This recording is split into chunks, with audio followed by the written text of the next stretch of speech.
Hello, everyone. Welcome to the program. This is Sunday Politics, live on Channels Television. I'm Sean Akimale in Abuja. Tonight, there are a few business that we need to deal with based on the state of the nation. Now, the National Assembly is considering the request of President Bola Tinubu informing the National Assembly about ECOWAS stands against the coup in Niger Republic. Don't forget, Niger Republic is just a few kilometers away from the borders of Nigeria. We are neighbors. Whatever happens to them affects us in some way. So there were a lot of, there's been debate as to the stance and the reaction of the national, of the ECOWAS and the federal government to what is happening in Niger Republic. What is Nigeria's business? Why do we need to care? These are some of the issues. Don't forget also, in the past few days, we've seen a lot of activities in the Senate where we've been seeing screening of the nominees of President Bola Tinubu.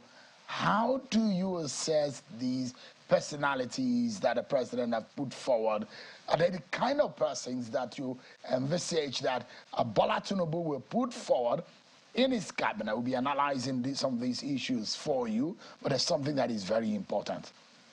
You remember that the Nigerian Labour Congress, the Trade Union Congress, and every of the organized labor have threatened that they will begin nationwide strike and protest.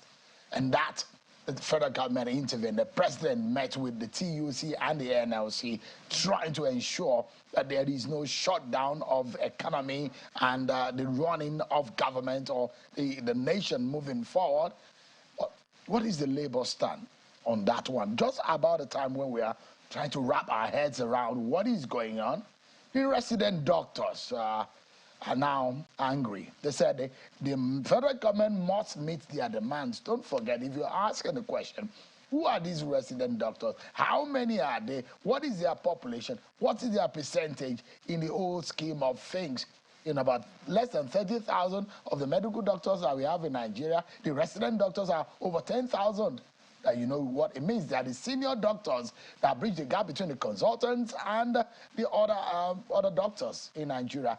They hold a very significant value in the medical chain in Nigeria. They said on Wednesday they will go out to protest and they will down tool. This means a very dire situation in the nation's medical and health system. And that's the first business that we need to quickly deal with. And we get to other business. I have some very, very knowledgeable experts and personalities that will deal with the ministerial nominees and the Niger coup situation that is happening and how Nigeria is handling that. Let's quickly speak with the president of the Nigerian Association of Resident Doctors, Dr. Emeka Orji, joins us virtually. Dr. Orji, thanks so much for joining us. We thought that things have been settled because the Speaker of the House of Representatives, Honorable Tajuddin Abbas, had intervened. He met with the president. We thought that the federal government is listening to you, but now from the communique that was shown on the screen right now, it showed that things are not resolved. And you and your colleagues have made up your mind that you will not work and you'll be on the street. What exactly have gone wrong? Thank you, Shehu, for having me.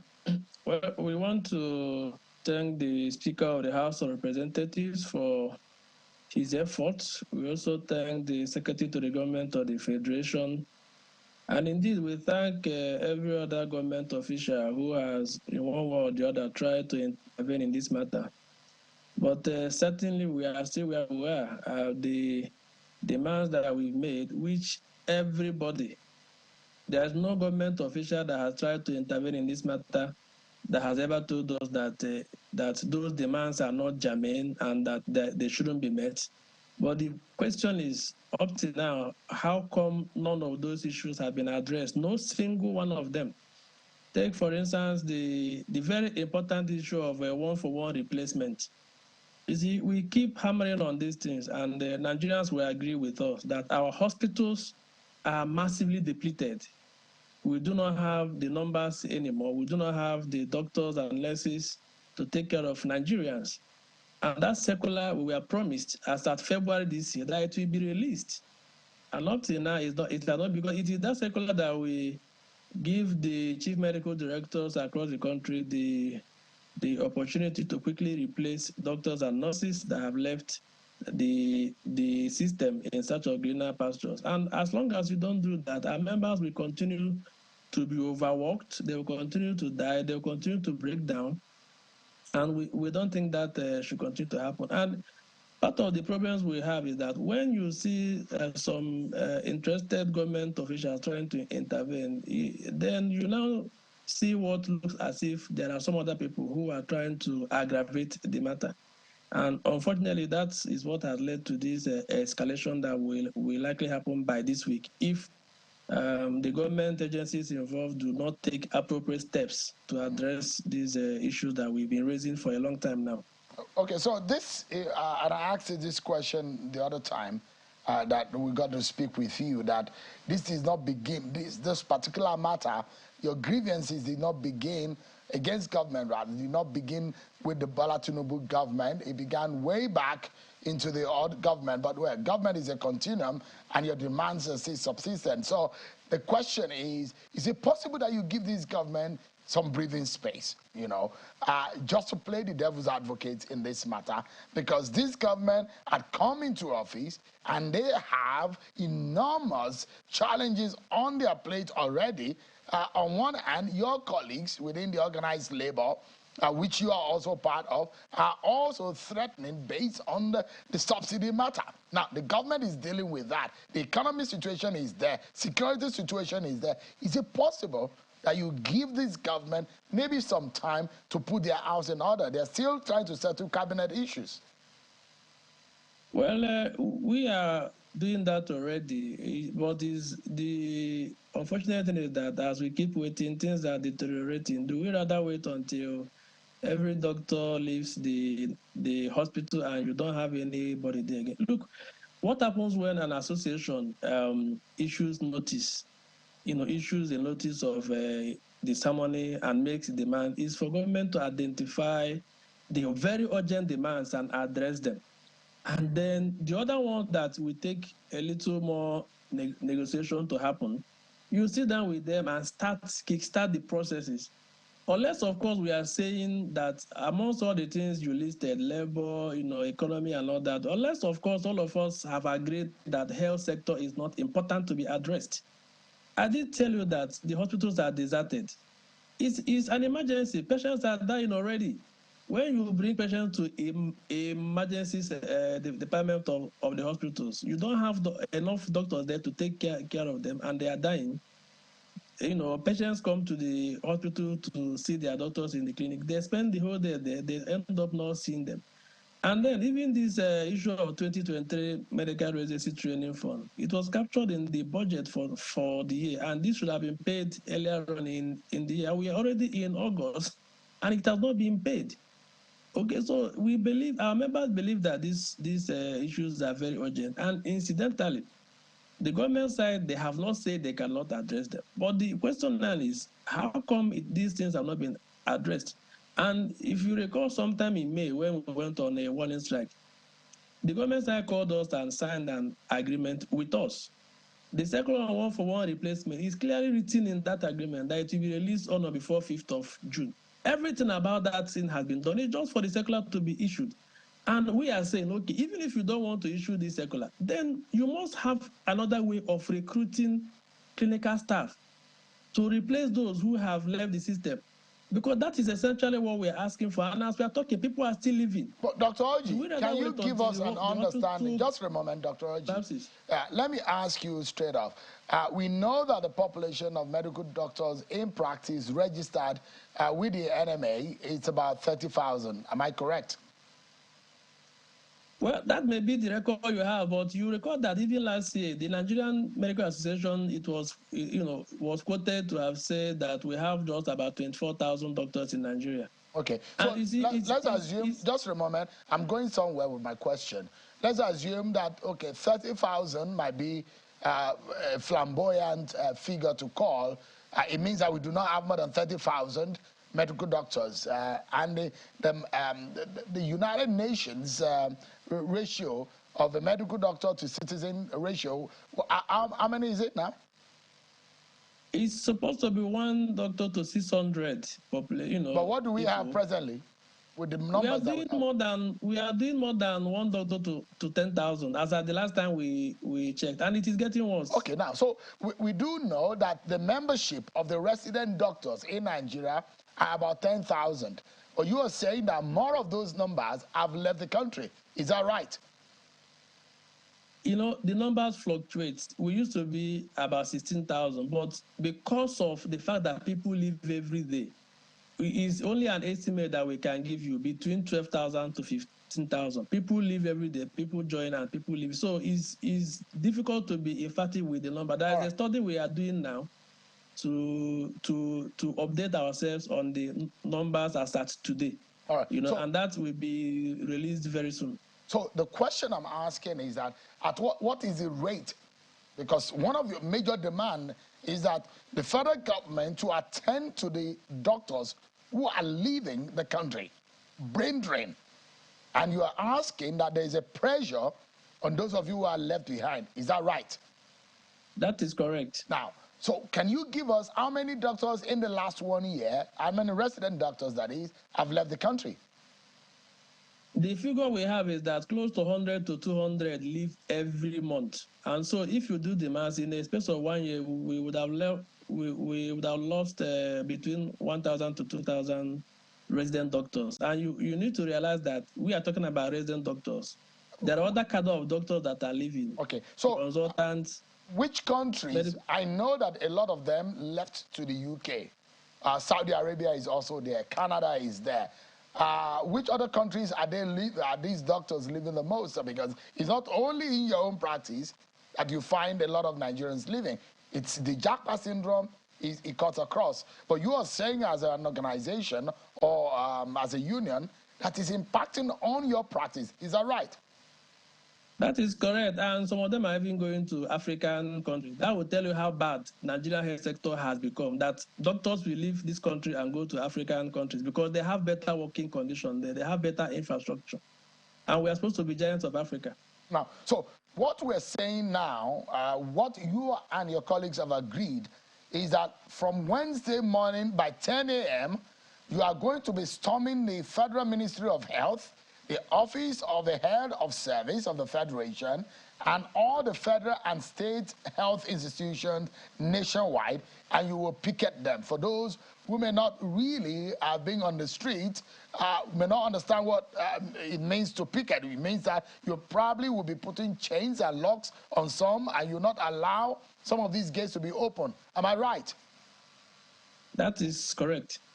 So it means that in some health institution in Nigeria, not only that your members are not going to work, we're talking about almost 15,000 doctors in Nigeria, but also you will not allow operations to go on. Is that the right thing? That is the mandate of our National Executive Council. So do you think that this will impact negatively on the already bad situation in this country? So that is the reason why we are appealing to government to intervene at this point. We believe that this can be resolved.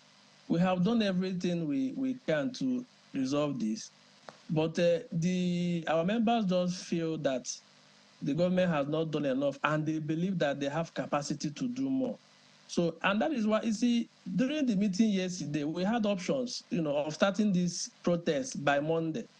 But again, in our usual manner, we still shifted it to still give enough time for government to intervene before Wednesday next week, because we simply cannot just be on this total and indefinite strike action. And it looks as if we have been ignored.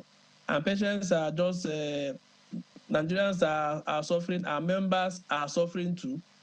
And so we believe that the government should do more to address these challenges. They can resolve these things. I have been saying it in a matter of a day or two. So let them identify the very urgent demands we've made, try to solve them by tomorrow or next, then sit down with us, let us put timelines to other demands we've made. We are patriots, we are reasonable people. We are willing to work, but what our members are saying is that they cannot continue to work in this condition when every week we report deaths of doctors, every week, and that is deaths. We are not talking about those who are breaking down. For God's sake, the fact that our doctor to patient ratio is 1 to 10,000, Practically speaking, what do you think is happening? People have left. Everybody has left, and people who are left behind, they are breaking down under the weight of enormous work. And then we still have some doctors outside the system who could have been quickly recruited. The fact that they are not being recruited, many of them are leaving too. Okay, so this is an emergency, and we believe that government should see it as such. Dr. Oji, I'd like us to wrap up now. I would like to plead with you and your colleagues. I've done that once in the past to say, because I know family members, my immediate younger brother is a medical doctor, and I know just how difficult it is to get to being a medical doctor. I mean, aside that, any other profession is also very tedious to get by, but I know just how important your practice is. So, I mean, essential service to this nation, but then we are all in 18, isn't it? And we're hoping that government will take action and do the right thing. And I hope that it's going to be well for you and your colleagues. Thanks so much, Dr. Emeka Oji, President, Nigerian Association of Resident Doctors. Thank you for having me, Shehu. Thank you. Well, let's deal with another issue right now. That's a problem and a challenge, which I think that tonight, one thing that cheered me over the weekend is our girls who are doing us proud, who did us proud. They took the cup, they're kind of basketball champion in Africa. And our ladies also in the Australia, in the World Cup, in the Women's World Cup, they're also into the quarterfinals of the Women's World Cup. We're cheering you on, and we are hoping that this other side that gives us joy will be able to rub off on the other side that doesn't give us as much joy. So let's focus on some other things. Congratulations to all of them, and congratulations to Nigeria too. Let's get into one matter that is of importance. Two of them actually, the ministerial nominees and their screening. Are you satisfied as a Nigerian watching them, and how the Senate did carry on with the activities? Are they scrutinizing them? These are the people that are supposed to take charge of every sector of our lives. Are they really grilling them and getting the right information and getting them prepped up for the task ahead? And also, the coup situation in Niger Republic. Niger is our neighbor, next door neighbor. Whatever affects them, in fact, the language like Kanuri, Fufude, Hausa languages have been spoken. Some Nigerians are even married to Nigerians. They are seen as brothers and sisters, and so it bothers a lot of Nigerians. What happened to them? Let's get talking about this. I'm being joined tonight by Senator Onyekachi Oyeboyin, who is a senator from Ebonyi State. Thank you so much, Senator, for joining us tonight. Thank you, Shehu. Yeah. And I have an academic, a scholar of international relations, the Dean of Borno Elders Forum, Professor Khalifa Dikwa. He joins us live from our Borno's Maiduguri studio. Thank you so much, Prof, and it's good to see you tonight. Thank you very much, Shehu. Yeah. Thank you. Yeah. Good evening, Nigerians, yeah. all of us. Great. Prof, let me begin with you, Prof, tonight. What is happening in the National Assembly? I'll begin with the issue of the screening. What's your view on the screening process? Are you satisfied with the crop of people, the personalities, the choices frankly, that President Tinubu has made? It is a bit funny. It is a bit funny because actually it didn't start from the National Assembly. Some of them would had baggage from erratic certificates to what they did in the past, either not having attended NYC or inconsistency in their ages and so on. That aspect ought to have been discovered from the Secret Service. I'm amazed that the Secret Service that we knew very well, meticulous in its work, it is allowing a few of them to drag its image into the mud, because even some questions at the Senate ought to have been beyond even the certificate, be it school living certificate, which is the minimum, or you have up to masters or PhDs and so on, because you ought to know some aspects of what you are likely to work as a minister. When you are a minister, you are literally representing Mr. President, and you should feel challenged like Mr. President in your area. Again, Nigeria is a big country, desires to have ministers who know something outside their own area of specialization or ministry. People who are intellectually sound, at least in terms of international relations, how international politics is played, how in certain quarters of the world, blatant lies are made to look finer and more beautiful than the basic truth. And they sometimes call it diplomacy. And therefore, I was a bit amazed, because even if you are a senator, for instance, having been a part of the National Assembly, solidarity or esprit de corps that we call in French, at least there are questions that you ought to answer. Why? Perhaps at least you will say it depends on the portfolio I'm going to be given. Why is it that Mr. President did not give them the portfolio to give them the entire people of Nigeria the impression against who the such minister is going to do? In case he was in the wrong place, suggestions may come. But unfortunately, we still do not have ministers, and again, with the certain things that I say with the military coup in Niger, Mr. President had advisors who knew some history and who knew how international politics is played. The situation would have been different, because whether you go to school to read history, or the basic thing is that you should know more than your own state.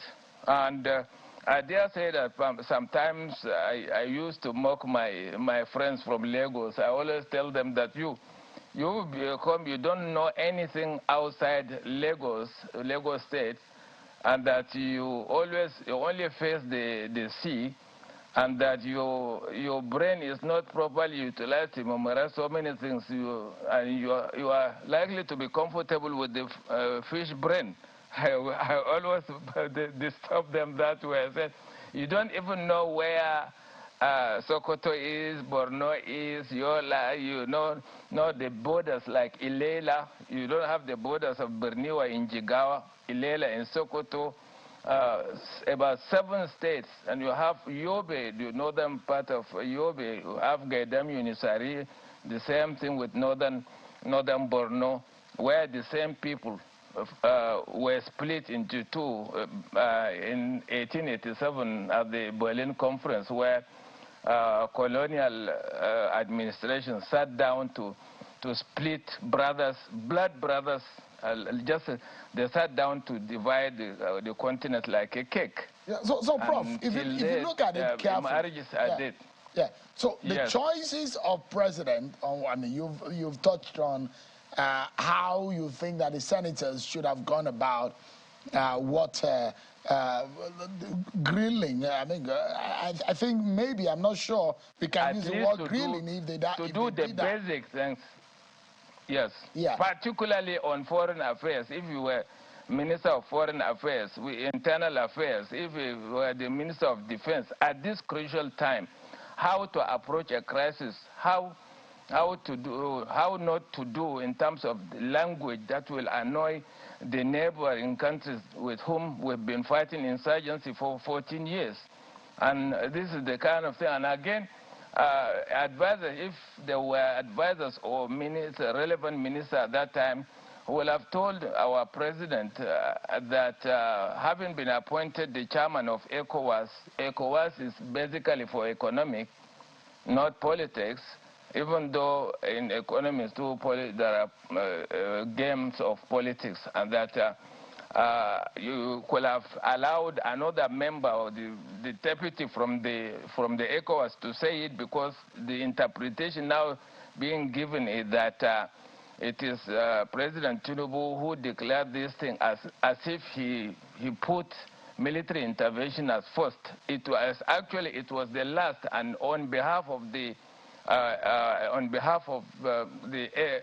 ECOWAS itself, on behalf of it, not because of Nigeria. If it were on behalf of Nigeria, that Mr. President wouldn't have done that mistake of committing an impeachable offense, because the National Assembly ought to have had the consent. And the story would have been different with somebody who believed in staying there longer than necessary. For instance, during the reign, the leadership or tenure of President Obasanjo as a civilian president for 8 years, you remember the document they signed in Paris over whatever that could come out of the ICJ verdict about Bakassi or any other neighbors, including the Lake Chad region, which was later discovered by the colonial powers to have been too rich to be left in the hands of anybody. And thirdly, Nigeria is the only country in the region, in fact, in the sub-region, whatever it is, that has no military from outside the continent. So that is also disturbing them, because we have shown our ability to stand for all these things, despite the overwhelming situation that we are going through in terms of insurgency, banditry, and so on, Sheung. Yes. All right, Prof, let me come to the studio here with Senator Waboy. Do you have a feeling that maybe some Nigerians are not quite satisfied with the manner in which you and your colleagues had gone about the process of screening these ministerial nominees? Well, thank you, Shehu. First and foremost, I want to congratulate those that made the list. Out of over 200 million of Nigerians, 48 were nominated to serve in the Federal Executive Council. And on the other hand, I want to appreciate Mr. President for painstakingly, making this nomination. I believe that he actually looked down well, and that is why he was able to see the nose, because it is the eye that look down well that can see the nose. When you look at the pedigree of the people nominated, you go through their CV, these are people that have actually distinguished themselves in the previous position they have held, either at the federal level, state level, and what have you. And of course, it is our duty, as a parliament, or precisely the Senate, to look at them and for possible confirmation in line with the provisions of the relevant sections of the Constitution of Nigeria. And I must tell you, if you really observe the process, you can see that we are not joking about it. Are you? Yes. Because there are those who believe that the bow and go syndrome just took over. No. And that you just did not do what was right by Nigerians, hoping that you were going to take some of these people to task. Nigerians are facing a lot of problems, and if these nominees are supposed to be the ones to handle and bring solutions, have you been able to extract capacity, extract knowledge, extract intellect, extract wisdom that they could use in tackling this problem from them? Have you done a satisfactory job, Senator? I must tell you, we've done so well in that regard. Like I said earlier, if you observe the proceedings from the beginning, you actually know that we didn't ask Eddie to bow and go.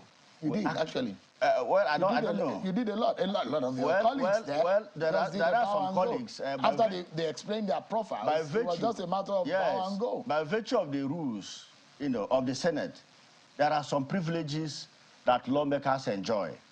In the face of this kind of situation, because a lot of people believe that Nigeria is going through a lot. And you cannot say bow and go when people need to answer questions that need to test their capacity of how they can handle office. Well, thank you so much. In as much as I don't admit that we actually ask some to bow and go, it takes us to what is the essence of the screening. The essence of the screening is to understand the capacity of a nominee. towards a particular office. In this case, to be appointed as a minister. To test? Yes. And well, if the person fails the test, yes, you screen the person out? Yes, but if the person before now have shown capacity, somebody have been a senator, somebody have been a member of the House of Representatives, and what did the Constitution say? For you to be qualified to be a minister in the Federal Executive Council, you must be qualified to be a member of at least House of Reps. House of Reps. So that's the minimum standard. Yes, a minimum standard. So when you see that this person, and of course the CVs were submitted, and we peruse through their Senator, CVs. the question is that what is the standard of being a member of the House of Reps? You have a basic school certificate. Yes. And you are 30 years of age. Of course. That is the minimum standard. Of course. Do you think that the Nigeria of today deserves someone who is just 30 years and has a school cert, and that is all it is for you, then you come and bow and go? Well, are you saying that everyone that has been to the National Assembly is fit to become a minister of the Federal Republic based on the Nigeria of today? That is a fundamental question. Well, it doesn't suffice, for you to just qualify to be a member of the House of Reps. For us to ask you to bow and go. We'll look at your CVs.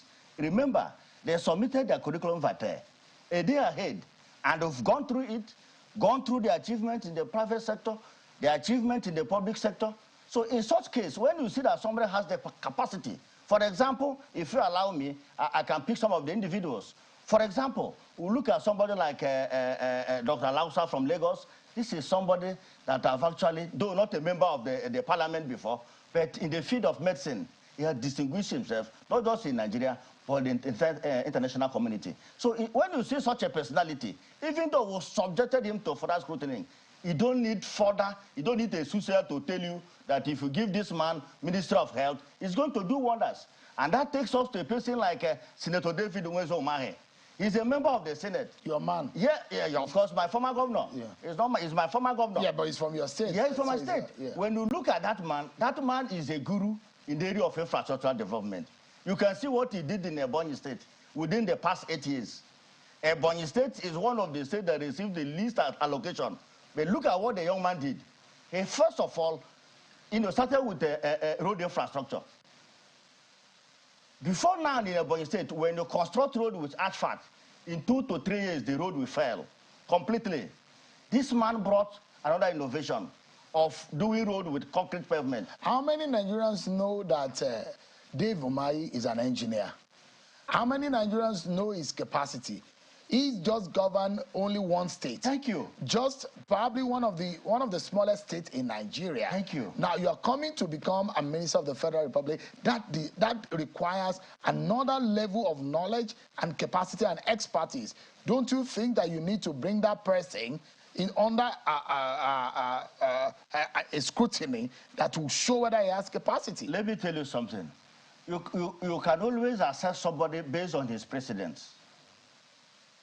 Precedents, guys, in this case. If somebody have done well as a governor, remember, Ebonyi, I take exception to the fact that Ebonyi is one of the smallest states. It's not true. In terms of landmass. Landmass is one of the smallest states in Nigeria. Well, it may be, but not the smallest.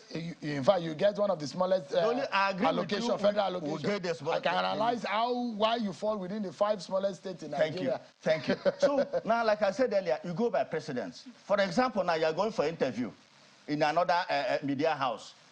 People will look at this Shehu, the Shehu of channel television. Oh, the guy is eloquent. Oh, the guy can do well. The assessment starts from there.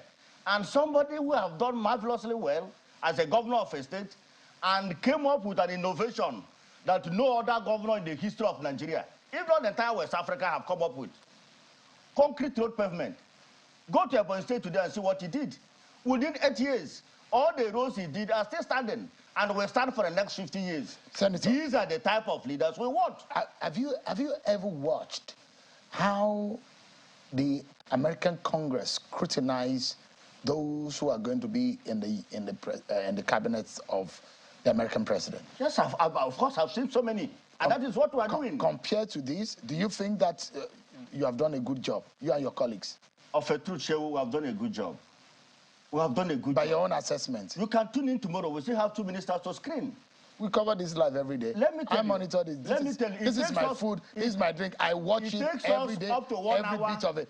It takes us up to 1 hour to finish with one ministerial nominee. So we're not talking about it. Go through it. Go through the process. You will see it. In fact, you can see one young man that came yesterday that we have to call his attention to what he tweeted against Nigeria. In fact, it took him over an hour. Senator, I mean, to satisfy Nigerians. So that the question well is that you took attention in the first, those who described the early screening as a sham, as something that is less than a standard that is supposed to be for the Nigerian Senate. And for the caliber of the people that we know are in the red chambers, there are a lot of Nigerians who are unhappy with the manner in which you have gone about it. But in the last few days, it showed that maybe you are listening, your chamber is listening to Nigerians. Of course, we are listening to it. But the question is that you are cherry picking. You pick the persons that you want to scrutinize. You pick the ones that you want to cover up, your members of your party, and you just allow them to buy and go. Senator, but that's what is obvious. That's what is going on. We subjected all of them to equal treatment. I will be asking you when we come back from the break, and Professor Dikwa is also here. Your region has only 5 nominees compared to Southwest, Northwest, and I'd like to get your view as a member of cabinet, a member of the Senate on this matter. What the president has done to the Southeast, which I'm also hearing, that APC members in the Southeast are already talking. Northwest, Northeast, they have about 9, 10 ministerial nominees. What has happened to their region? We'll be discussing that. And also the coup in Niger and the intervention of President Tinubu and ECOWAS. We'll be right back, everyone. Join us again.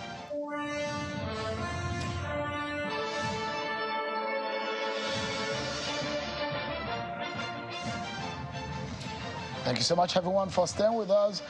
Professor Khalifa Dikwa is the Dean of Borno Elders Forum. He's been speaking with us from our Maiduguri studio, and here with me in our Abuja studio is Senator Onyekachi Onweboyi, who is a member of the National Assembly in the Senate and from APC and from Ebonyi State. Thank you so much, gentlemen. Before I go to Prof, just quick questions that I need to ask you. So you have 2 more to go in the ministerial screening that you have. So you have Dr. Mahmoud and you have Festus Keyamo. Yes. And then, of course, you now ratify and confirm if possible. Those that pass the test. Or not? Yes. Okay. But you know, just to let you know that Nigerians are really hoping and expecting that you and your colleagues will live up to the expectation and to the bidding, and also we act in the interest of the Nigerian people in whatever you are doing, including the monies that you appropriate for yourselves in the National Assembly. You also need to consider that things are not going very well for Nigerians, and the 70 billion and any other money that you're appropriating, the car loans, maybe you can defer it for the good of Nigerians. But that's just an aside. But let me ask you, you went into an executive session over the coup matter in Niger. What was that heated conversation that some of us were eavesdropping on behind the doors? Well, the Niger incident, of course, is a very worrisome one. As an African, you remember that about 3 or 4 countries in West Africa is under the leadership of the military juntas, and that is not very good, as a continent. And President Bola Tinubu, being the chairman of ECOWAS, of course, is upon him to make sure that the right thing is done. And what is the right thing in this context? Of course, to do all that is within his powers, as the chairman of ECOWAS, to restore democratic rules in Niger.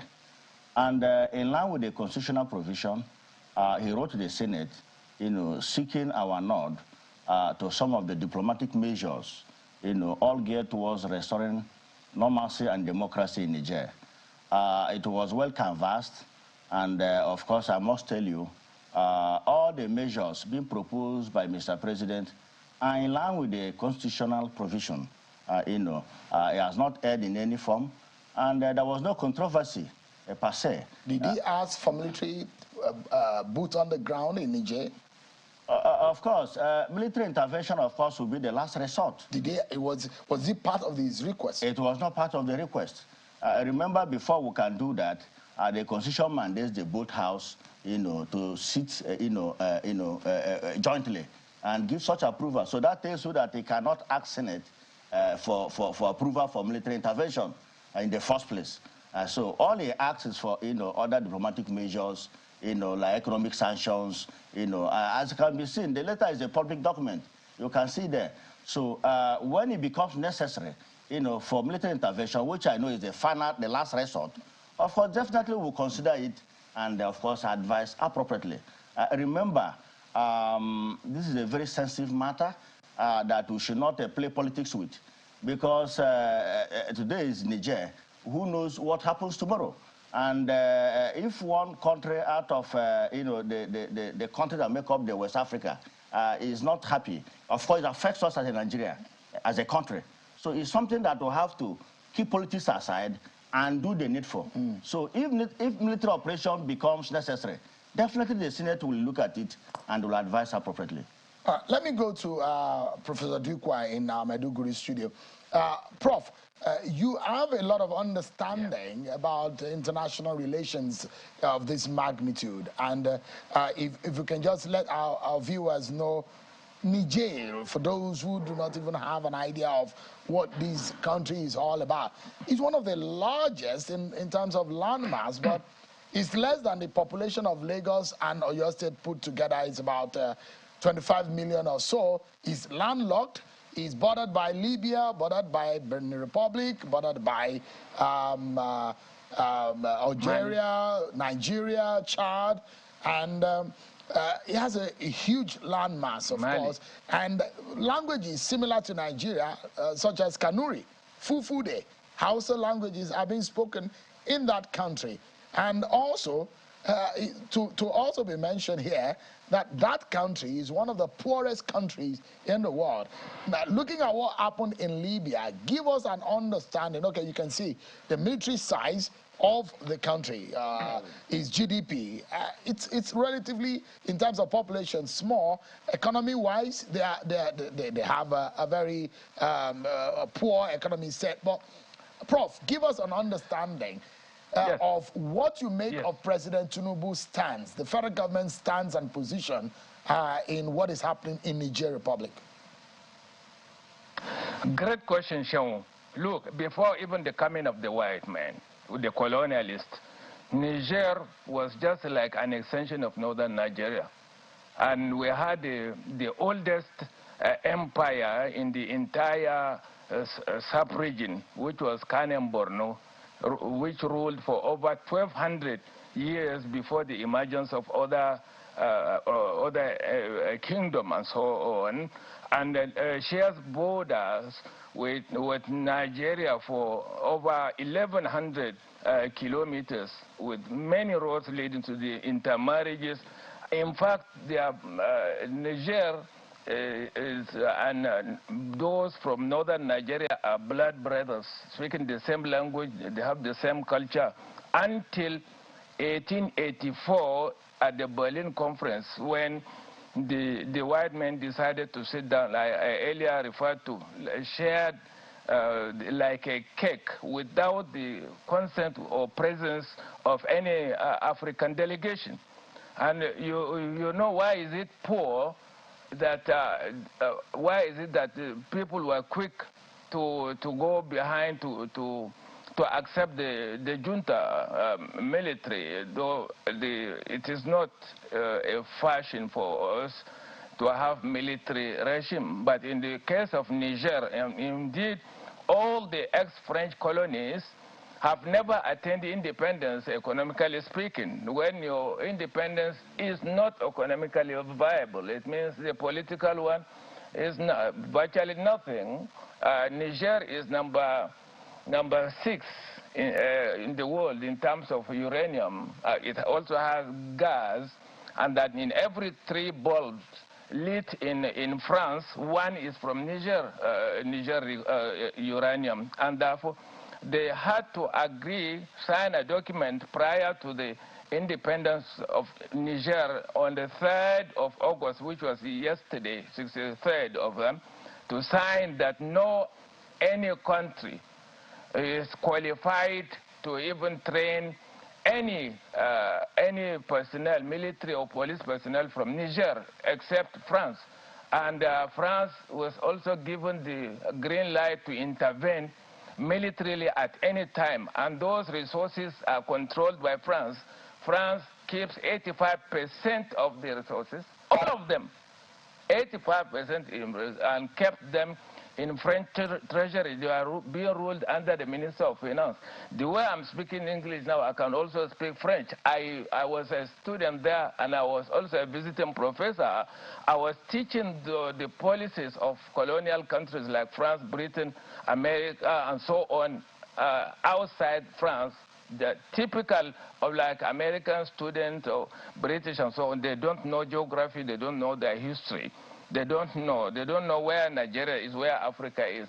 And that those were a bit surprised by the decision of Mr. President not to have allowed the Secretariat to have donate on behalf of the colonial, on behalf of the members of ECOWAS themselves, numbering 14. The coup is a military coup, fine. What about the constitutional coup that happened? They looked the other way simply because those who broke the laws in order to remain in power in Guinea, yes, in Guinea in the past it happened, they didn't say anything. In Cote d'Ivoire, when Laurent Gbagbo wanted a recount of the votes, it was French troops, let me land, it was French troops that intervened and dislodged Laurent Gbagbo. And again, the same place, and so many things. Constitutionally, they did it. In Nigeria, we were lucky we were able to defeat it. And therefore, what was it that those who changed the laws to remain in power were not punished? Simply because, like I said, France has never let their own the ex-colonies go, because those people who are colonized by France are still paying for the few infrastructures put in place by France, unfortunately. So, Prof, my question will be, the manner of the approach of President Tinubu and ECOWAS, it doesn't look like that it's gone down well with some northern interests. Is that right, in Nigeria? It's something like that, because I earlier referred to advisors, because if you were to take advisors or ministers, please, President Tinubu will go for, should go for advisors who know history of Nigeria, who know some international relations, who will advise appropriately. The concept of putting a team, the Lagos team in the past, is no longer possible at the national level. And therefore, let it be people who know history, and that France as a country has never supported Nigeria. Let us put it straight. During the Biafra War, supported Biafra to pull down Nigeria. And France so much believes that a peaceful Nigeria will give it its green light to lead other African countries into economic prosperity, into having fewer or a single currency, into having trade within the continent. And those leadership roles, Nigeria has them in terms of resources, both human and materials. And therefore, it has always been, we had instances of seeing foreign plane dropping certain things, and each time you go around, if there is a conflict and so on, check there are resources in there. People alleged to have seen a plane in Zamfara, in the gold mine area, and that independence, since the independence of DR Congo, the fight has been going on, it has never ended. And why? Nigeria is the only country that has not invited a UN or European allies. They think what President Tinubu did is good for those who wanted to control the Lake Chad. And to them, the conspiracy was that, as I read, as far back as 1984, having an opportunity is not only the Lake Chad region that was targeted. Lagos was also part of the plan. Part of the plan, because to cripple the economy. And Lagos, it is our New York. And so, therefore, look at the borders throughout, over 1,100 kilometers of people, the same people speaking officially French from the other side, and Nigeria is the only country with English, linguistically separating brothers and sisters. So Prof. And therefore, earlier said prior to 1884, there was history. And that history of Kanem Borno was there. No other empire existed.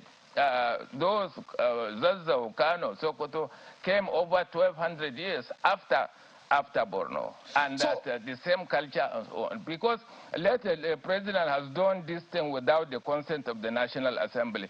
And the National Assembly now belatedly asked, they said no to it, because taking a country into war front is not a job of one person in this entire thing. The same thing I earlier said about President Obasanjo, that Bekasi signed a document on behalf of Nigeria without first of all consulting the National Assembly back in Paris. That was any verdict passed by the International Court of Justice, which are from time to time more of political. Political, why? Because the Western world picks the bill, and that the Western world do no wrong. Only developing countries from Africa, from the Middle East, from former Yugoslavia, and so on. Again, going to war means France is the member of NATO. By law, Article 5, attack on one member of NATO is an attack on all of them. Those laws were signed prior to the collapse of the Soviet Union, and that no country from former Soviet Union should join NATO. All right. From 12, today there are over 30 moving towards the borders. That is a subject for another day. We shouldn't even discuss it. What happened to Libya after the destruction of Libya? Libya did not attack any NATO country before the invasion of Libya. The same thing for Iraq.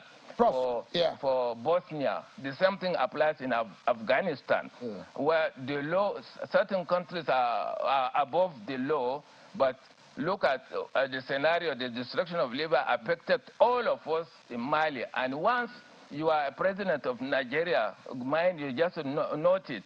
Never think like somebody who has never known other parts of the continent, because even the people of Mali, far away Mali and Sudan, are loyal to the leadership of Nigeria as a big brother. No, just not about just Nigeria, Chad, you've laid a very... Cameroon. And therefore, whatever happened during the withdrawal of subsidy, affected all these countries. And I earlier said, subsidy has always been there for energy. Over 80% of those things were subsidized. Prof, we really need to go, but I really must thank you for those interventions and the rich understanding and perspectives that you have given us tonight on the situation in Niger Republic. But we really need to go now.